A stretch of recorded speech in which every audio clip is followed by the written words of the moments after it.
Hello, parents. Welcome to the Masterful Parenting Podcast. I'm Ann Alvarez, parent coach, school counselor, and mother of two. Do you sometimes struggle with your parenting role? Do you notice that sometimes you're repeating patterns that you learned in your own childhood? Maybe you are carrying childhood pain that has not been healed, and you notice that it is showing up in your parenting with your own children. Perhaps you yell or get frustrated easily. Maybe you are directing them or telling them what to do all the time, and you notice that your actions are affecting your relationship with your children. Well, parents, I totally understand this. I came from childhood pain and I learned how to be a relational parent with my children. And I can teach this to you as well. This podcast is all about learning how to heal the childhood pain that we are carrying so that we can foster healthy relationships with our kids. Join us every week for a new show, and we will dive into the healing and the fostering of healthy relationships with our children. If you've ever found yourself parenting from a place of exhaustion, reacting in ways that you swore you wouldn't, or if you've felt the weight of unhealed wounds or wondered how to break the cycles that you didn't mean to pass down, you're not alone. And today's conversation is for you. I'm so honored to welcome Anne to the podcast. She's a parent coach, a school counselor, teacher, mom of two, but more than that, she's someone who deeply understands the connection between our own healing and how we show up for our kids. With over 30 years working with families and 17 years supporting teens, Anne has seen it all. And she's helped countless parents move from overwhelming guilt into confidence, connection, and peace in their homes. And today we're talking about what it looks like to truly heal from the inside out, how to live your faith in hard seasons, and how to parent with intention even when you didn't grow up with the example that you're trying to become. And I thank you for being here. And I would love to just sort of begin with your story. Like, what did your healing journey look like? How did it shape the work that you're doing today? Yes, it was quite a journey. I came from a very dysfunctional home. Both of my parents, I would say, were unhealthy. And I suffered emotional abuse, but also sexual abuse from my own father. And it was very, very painful. Like when I look back at my childhood, I feel sad about it. And it took me a while to figure out, because when you're a kid, you think that's normal. And then when you're an adult, you understand, well, that wasn't normal, actually. That was unhealthy. And so it took me a while to figure out that the way I was brought up was actually not healthy and not good. And I realized that it was showing up in my adult life because I didn't have confidence. I second guessed myself. My parents were very controlling. And so I was always seeking the opinion of other people, and I didn't trust my own instinct. And these are all things that happen when you're carrying childhood pain, is you don't have the confidence, you don't feel you have a voice. And then you start to repeat patterns of relationships that you experienced as a child. So then I was attracting unhealthy relationships in my personal life as a young woman. And I realized that I needed to heal it. I really desperately desired to be a mother. And I heard Van Zant, I heard her on Oprah one day, and she said, if you don't heal the wounds of the past, you continue to bleed. And I knew I did not want to be a bleeding mother. I wanted to be a healthy mother.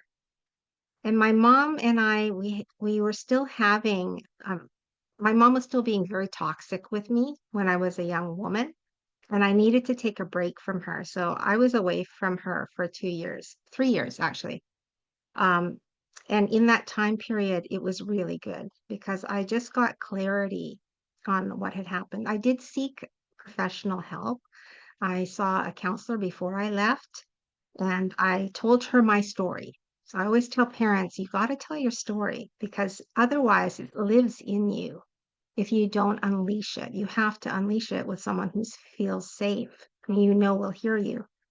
And so this counselor was very, very good. And she helped me to understand that it wasn't about me. And my big question was, why didn't my parents know? Why didn't my parents know they were hurting us?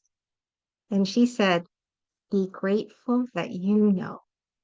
Be grateful that you're aware. And so that was like a light bulb for me that we have to be aware of it. Otherwise, we repeat what we learned. So that healing journey helped me. I just want to share that God has been with me forever. And the one thing that I'm grateful for my mom is she always brought us to church. So I had a deep faith in God. And my aunt used to always send me scripture when I was a kid. She knew that my mom was difficult and I believe she was trying to help me. And so Dr. Norman Vincent Peale, she sent me his readings. I read them all the time. But what I really want to share is that God will answer prayers. God answers prayers, even of children. And I remember praying to God. This is probably like the biggest prayer I've ever prayed. Um, I knew that the abuse that I was experiencing from my dad was not good, was not healthy. But I was 12 years old and I was becoming a woman.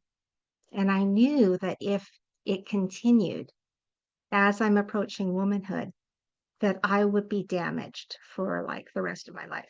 So as a child, I said to God, God, if there is a way that you can remove my dad from our home and keep me safe, please do it. And I get teary thinking about it right now. Um, God answered my prayer. That week, my mom said that my dad was leaving. He was going away to work back to the Orient. Hong Kong is where he had originated from. And uh, it was indefinite when he'd be coming home. And so he didn't come home ever again. And I believe that was God's protection. He heard my prayer and he protected me from that abuse continuing into my teenage years. So yeah, that's my journey of faith is believing that he will answer and just trusting him. Yeah. Which is a really hard thing to do. I think a lot of the times and I believe that the devil likes to use those times to sort of creep in on our thoughts and bring in doubts and fear and all of those things. But even to say for your parent to like ask God to remove that situation, that's like a whole other layer.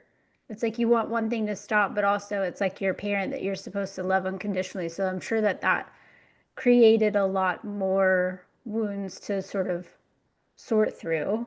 I um I have battled my own sort of abandonment issues with my dad. He was bipolar and committed suicide when I was 14, and so I didn't really process those thoughts at 14 until I was 38 in the Yeah. middle of the Middle East on a deployment for 6 months, and I everything just sort of unraveled all at once, which I would never trade that time, Hmm. although really terrible and not fun to face emotions and be really brutally honest with myself. But I will say that I had not felt so close to the Lord as I did in that time of just really being healed and restored.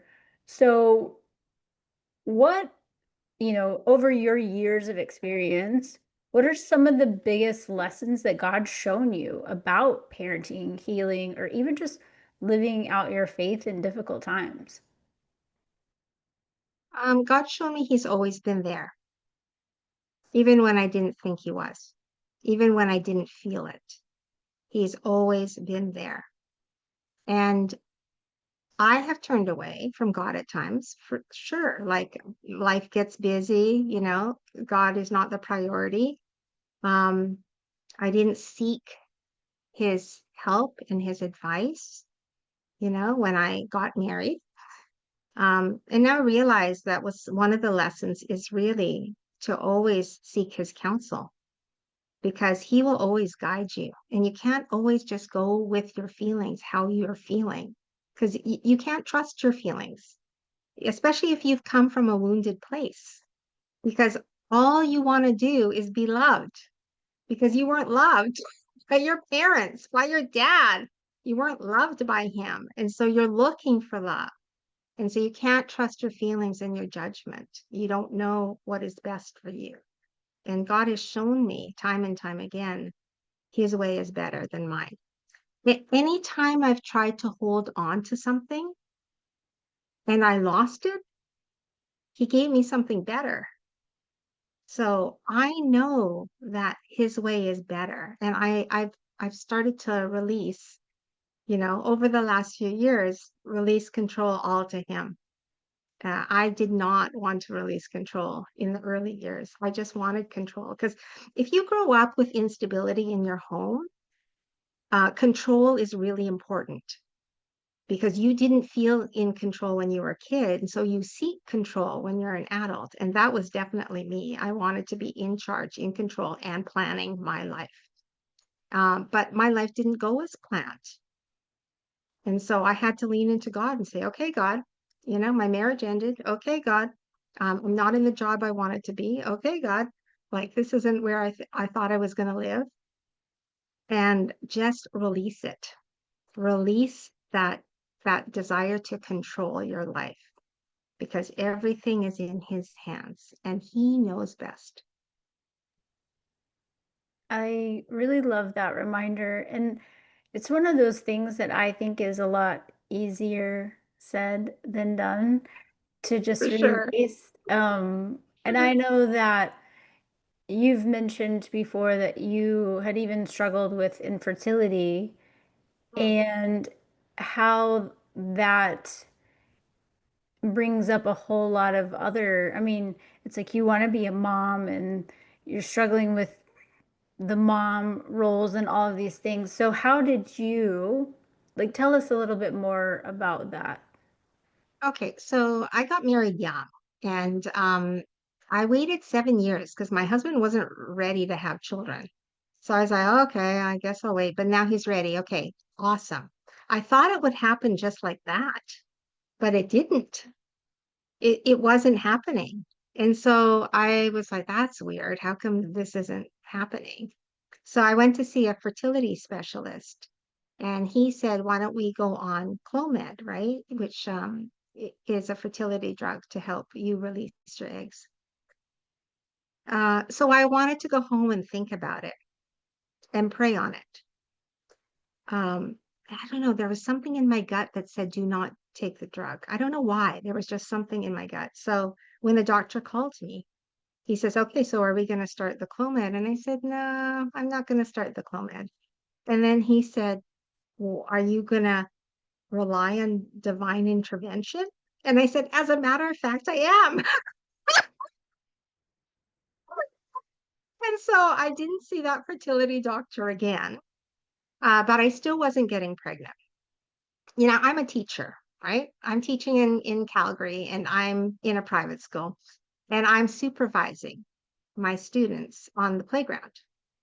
And I just had a moment with God right in the middle of the playground, right then and there, when I heard the children laughing and playing. And I was feeling like so overjoyed to be around kids because I've always loved kids. And I just said to God, God, if I am not meant to be a mother, I just want to thank you that you've given me this job. These are my children, and I get to be with them every day. And I released it. I totally released the desire to be a mom and didn't think about it again.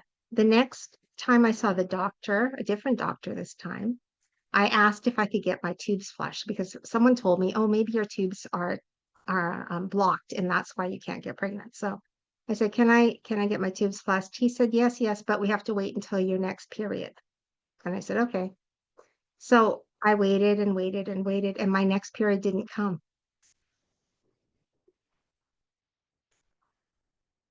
He's pregnant. And that was my miracle. That was my miracle baby. Now I had my baby at 34. Although I was married like at 26.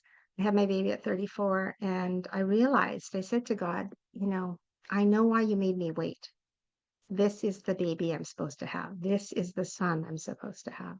And I felt that, you know.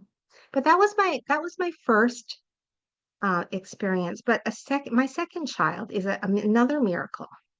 So my first husband did not want any more kids. I was heartbroken. And I was like, okay, well, I guess I can be satisfied with one. But we had problems in the marriage since the birth of our son. There was a lot of strain, and he wasn't a family man. There was like a lot of holes I was feeling. And I did try, like I really tried to make the marriage work, but it just wasn't happening. It wasn't good. It wasn't a healthy marriage. So um, I was like, okay, I'm okay to have just one son. But then I met my second husband, and he said, "Your oldest needs a sibling." And I was like, "You know how old I am?" It's like, "You can't have any more kids." And he's like, "Yes, you can." Right? And so miraculously, at 43, I was pregnant with my youngest, and that was the second biggest blessing of my life. And my second miracle. Even the doctor said, I can't believe you got pregnant naturally at your age. So I don't know. I think God will give you what you want once you release it all to Him. You have to release it. You can keep the desire, but you can say, but your plan is better, God. You know Yes. what's better. And your timing is better too. Uh-huh. I love Yeah. that so much, and I resonate with that part a lot because my husband and I were married for 9 years. We had a his and hers. I had two kids, he had three, and my kids were 2 and 5 when we met. And we thought, well, five is enough. We don't really need any more. So I took him to have a vasectomy, and 9 years later, I start telling him, I don't feel like I'm done. And I was really looking into adoption. And I had peeled back all of these layers of my own emotional and healed a lot of my inner child. And I decided I just want to be the kid lady. It's kind of like a cat lady, but with kids. And I just wanted to love on kids. And I was volunteering at my church and the like young children, 3 to 5, and absolutely adored it. I was had all these little pen pals and things that I had kids that I was sponsoring through Compassion International, and I just wanted more kids. And I would see all these stories of these children that were up for adoption. Maybe their original adoptive family didn't work out, and so they were up for readoption. And my heart just broke for these poor kids, and I thought, I have so much love to give them. And my husband said, wouldn't it be cheaper if we just had one of our own? And I was like, um, I guess. I honestly didn't know that vasectomy reversals was even a thing. And Huh? so we spent, well, we I went to do all the research, found this doctor. Everything about it was completely miraculous, down to our income tax return was the exact same amount as the reversal surgery was going to cost. They had a short notice cancellation 10 days later, and everything just like worked out. And then I got notice to go to deploy for 6 months, and all I wanted was a baby. And I was angry at God for, why did you leave me on this path when all I want is this baby? And now I can't, like, I have to put it on hold. And I just cried out in anger. And the Lord said to me, I heard him in my kitchen as if he was standing right there and said, do you not trust me? Look at all I have done. And I was like, okay, I'm going to trust you. So off I go the Middle East for 6 months. Everybody else's life is continuing on and mine is not. But I really did make an intentional effort to work on my own health, mentally, physically, spiritually, all the things. And I came back and thought it was going to happen right away. I'm approaching 40. His numbers were great. My lab said they were fine, still not happening. And we started seeing a fertility doctor. We did 2 rounds of IUI, but the meds made me so sick. And we had this just sort of like discussion of like, why are we trying to play God in this whole situation when everything about it has been incredibly miraculous and far beyond our own expectations? And so we were like, all right, we're just going to let go and let God. And like 2 weeks later, COVID shut the world down. The fertility clinic is like, well, we're not taking any clients right now. Like, we're not seeing anybody. And we're like, good, we weren't coming to see you anyway. And so then, right after that, it was like a mic drop, and I had a positive pregnancy test, and it had taken us 2 years to get to that point. So I had my baby in December of No. 2020 at 40. And Wow. then I just had another baby at 44. I just turned 45, but in April of this year. Totally miraculous, like very natural. And that was after a miscarriage when I didn't know that I wanted another baby. And then the opportunity presented itself and I lost that baby. I again cried out to God in anger, just like, why did you give me something and take it away? I'm so heartbroken. I didn't know I wanted this and now I don't have it. And the Lord said to me again, spoke to me in my car in a fit of rage. He said, I know, I lost my son too. And I no longer Mhm. felt lost or forgotten or unheard. I felt love. And then 3 months later, I was blessed with my now almost 4 month old. And Wow. I think that a lot of times we can have our own itinerary, our own clock, our own plans. And you mentioned this that yes, when we are allow ourselves to let go of the control, God's Mhm. answers are always greater than we could ever ask or imagine. It's true. It's very true. And I think your story and my story, I'm hoping will give hope to moms. I have friends that are younger than me, and they're like, "We should I freeze my eggs? I'm not in a relationship yet." All these kind of, and I'm like, "No, don't freeze your eggs. You'll be fine." Say, if I can get pregnant at 43, you'll be fine, Yes, I'm right? kind of in the same boat because, the mainstream medical wants to rush everybody into fertility treatments. Obviously, if you go to a fertility doctor, they're going to like quote unquote sell you on Yeah. what they have to offer. But that often comes without first like having good foundations, whether that's Mhm. physical, mental, like is your relationship in a solid place? I Mhm. wholeheartedly believe that all of those things, all of the work that it took me 2 years, and then, I had another baby 4.5 years later, but all of that stuff that happened in that time frame, the growth, the strengthening of my relationship with the Lord, with my husband, Yeah. my kids are just better off because I'm better, because I took all of that Yes. time.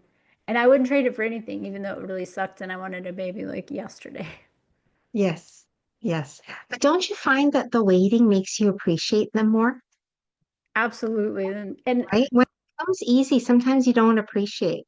But when no, you have to wait for it, then you're like, wow, e- awesome.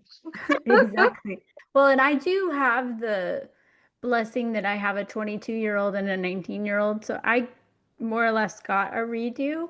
And most definitely, people are Yes. always like, oh, I could never do that. Like, I'm so tired and I'm so exhausted. I could never, be a parent again in my 40s. My husband just turned 50. So all the guys he works with give him a really hard time. Hard time, yeah. And I can't think of a greater gift, role, responsibility than to be a parent. There's Yes. no greater job in the whole world. And so for us, for sure, we're very thankful and very appreciative that we were given the opportunity to have, a redo and to, you know, I was 22 when my son was born, and so I'm definitely not the same person I was at 22 in an Yes. unhealthy marriage that I now get to experience all sorts of adventures and amazing stuff. Yes. But the Lord really, it was kind of funny because when I started thinking about it, my husband was adamantly against it. And you talk about like the desires of your heart. And I just really prayed, like, if this is what you want for us, like, change his mind. Cause he was like, yeah, no, like, our kids are almost out of the house. Why would we start all Yeah. over? And the next day he called me and was like, why don't we just have some of our own? And I thought, what? Like for him to change both of our hearts at the same time, like could have only been orchestrated by the Lord. And even thinking 100%. about how you looked at those kids on the playground and just had gratitude Hmm. for the gifts you were given in that moment, Hmm. it made me tear up just thinking about like how sweet that is and how hard that is to say, to release that and just say like I'm Yes. okay if this is what your plan is for me. Yes. So I hard. agree with you. I do agree with you that parenting is the most important job you will ever do. And our kids are entrusted to us for a short time. But what we do with the time is what's going to make impact, right? So when we're in that element of parenting, understanding that we only have one crack at it, right? Because once they leave the nest, they leave the nest, right? And that you're leaving a legacy, really. You're leaving legacy of love, generational love. If you can get over the generation, if you can get over the trauma, the abuse, if you can let God heal you, then you are going to make impact in the world by loving your children. It's so powerful. And I know that that's why you're very passionate about what you do. So if there's a parent who's listening and they're feeling overwhelmed, disconnected, or like they're failing, what would you say to encourage them? Um, I would say that healing is possible for all, and that we are supposed to live as healed human beings. We cannot do God's work, the important work that He has for us, if we are unhealed, if we are carrying wounds. So healing is possible.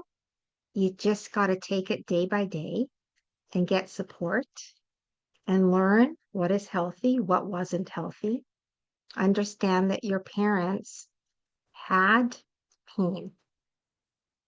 I think that's what makes me so compassionate is when I learned my parents' story. Then I understood why.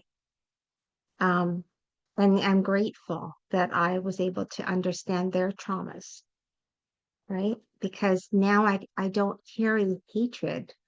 I carry love for them and compassion.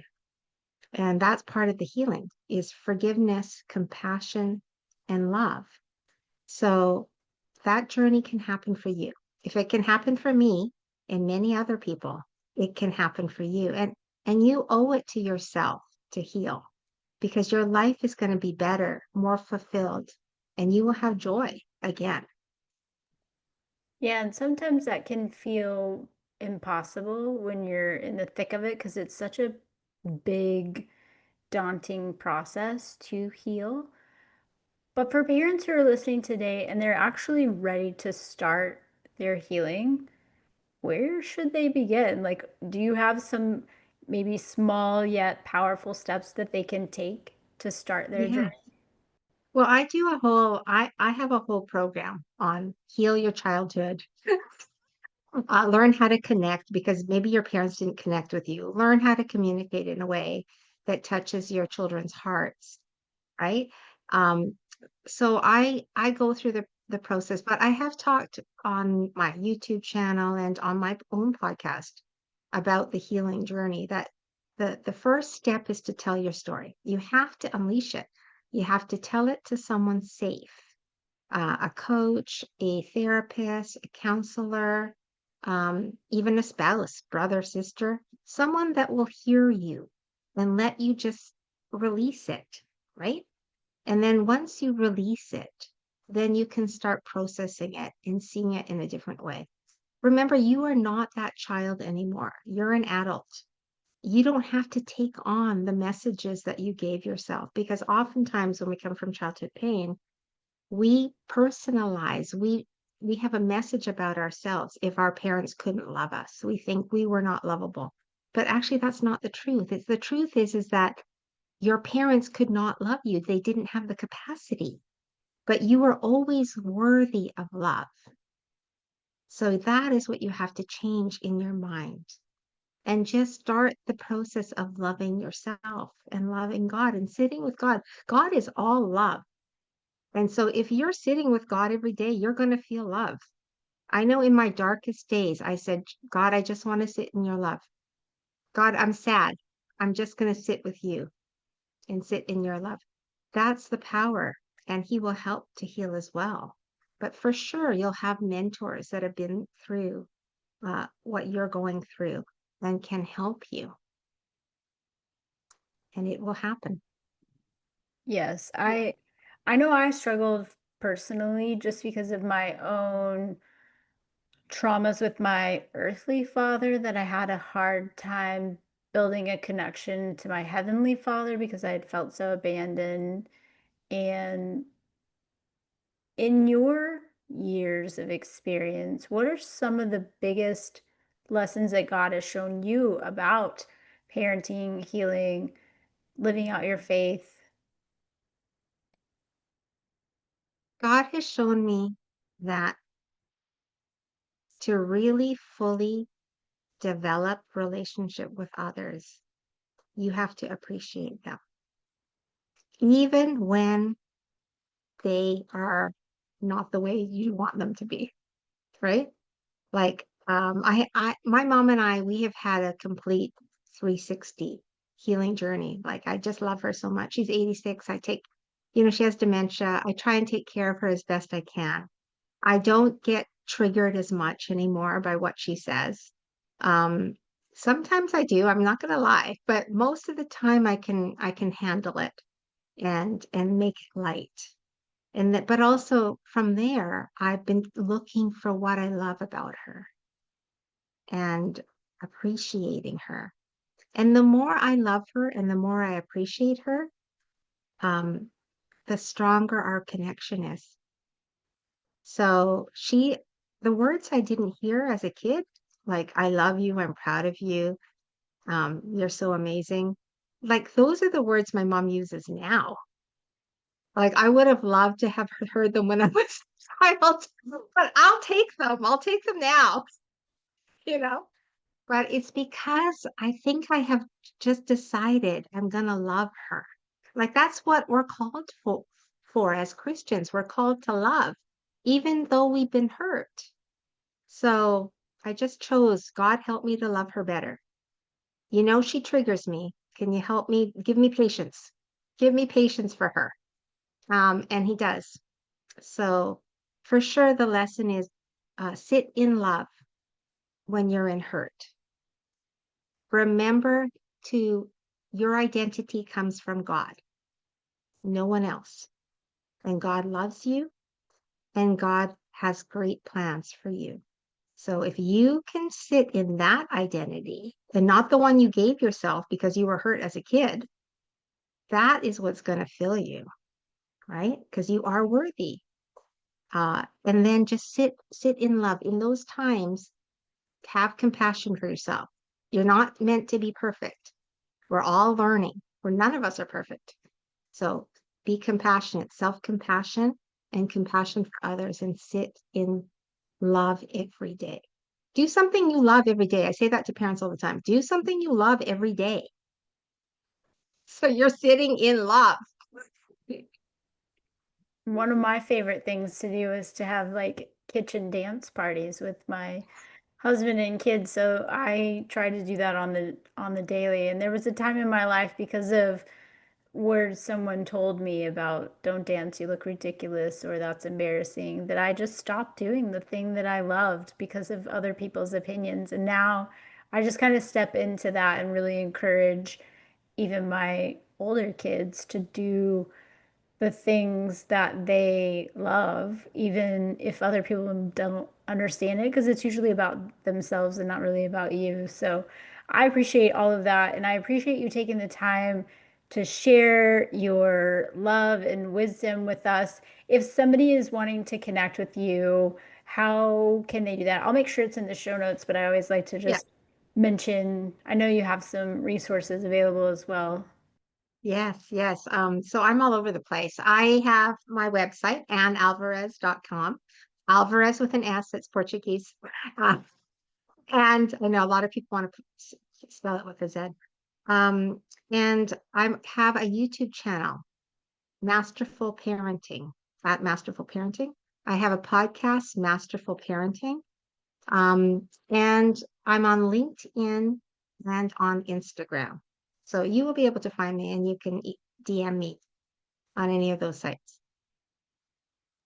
Amazing. And before we jump off real quick, if someone is just struggling, how can I trust God when it's so hard to see what He's got planned for us? What do you tell them? It's okay to doubt. It's okay to lament. It's okay to complain. Do it. Tell God. He can handle it. He can handle God. I doubt you're here for me right now. It doesn't feel like you're here for me right now. Why did you make me go through this? I remember calling out to God once saying, why me, God? What have I done to deserve this? Right? I needed to get it out. And then he showed me. He gave me an important lesson that day that we're not on the planet to change other people. We're only on the planet to change ourselves. And from changing ourselves, we're going to attract the relationships that are worthy of us. So that is a huge lesson. That was a huge lesson for me to release trying to change other people, accept them for who they are, but work on yourself. Yes, I've often heard that forgiveness doesn't mean that you've forgotten, but when you're unable to forgive, the only person that you hurt is yourself. 100%. And it's so much energy that can be utilized for far greater things than, you know, it is freeing, although difficult. So definitely reach out to Anne if this is an area that you're struggling in and need some help. I really appreciate you taking the time, and hopefully we can do this again. It was fun. Oh, thank you so much, Susan. It was a pleasure. Love being on your show. Thank you. Thank you. Thank you, parents, for joining the show today. I hope it was valuable and that you have some useful tools to use with your children. If this show blessed you or changed you in any way, I would appreciate a review on my podcast, or subscribe to my YouTube channel, or perhaps you could even recommend our masterful parenting to your family and friends. Thank you so much, parents.